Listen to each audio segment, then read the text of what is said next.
बिस्मिल्लाहिर्रहमानिर्रहीम अस्सलाम वालेकुम दोस्तों की हाल चाल है। तुसीं देखदे पे अरशद अली टीवी तो मैं तुहाडा मेज़बान मुहम्मद गफार। सब तो पहले चैनल सबसक्राइब कर लो, बैल आइकन का बटन दबा लो, हर आने वाली वीडियो तुहानूं पहुँचे। तुसीं वेखो रोज़ की निस्बत इंशाअल्लाह चंगे चंगे जानवर तुहाडे वास्ते नीली ते कढ़ के ब्रांड लैके आई दे। अल्लाह दी रहमत नाल मझ देख लैनी आ।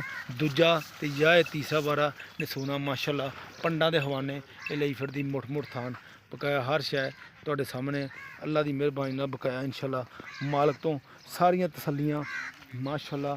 चौड़ी मझ बहुत आ, उत्तों बरीक बड़ी है बकाया तुहाडे सामने अल्लाह की मेहरबानी नाल हर शै तुहानूं दिखाई जानी है बकाया इंशाअल्लाह। मालक नूं पुछदे अस्सलाम वालेकुम बस की हाल आ। अच्छा किनवा सूआ सूना बाई ने? तीसरा सूआ सूना। किन्ना कुछ दुध करती रही? 16 तो 17 लीटर। मेहरबानी। अच्छा किन्ने दिन लवेगी हुण? लै जाएगी।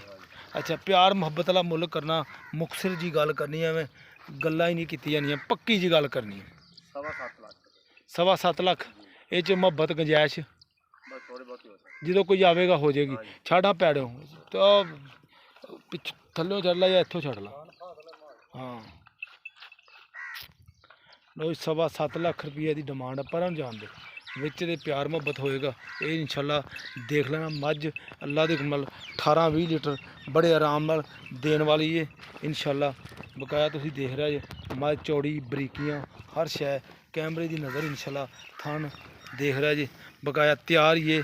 अज कल जो भी मामलात सोन नूं पिछा मोड़ सो वैसे अज मोह कवाई जाती, हो सकता सूई पवे। हाँ हाँ बिल्कुल तैयार आ बकाया इंशाअल्लाह। 7.25 लाख रुपये की डिमांड आ। विच दे प्यार मुहब्बत है इंशाअल्लाह। उम्मीद करांगे वीडियो दे पसंद आएगी। मिलते अच्छी तो बेहतरीन वीडियो नाल। अल्लाह नेगबान पाकिस्तान जिंदाबाद।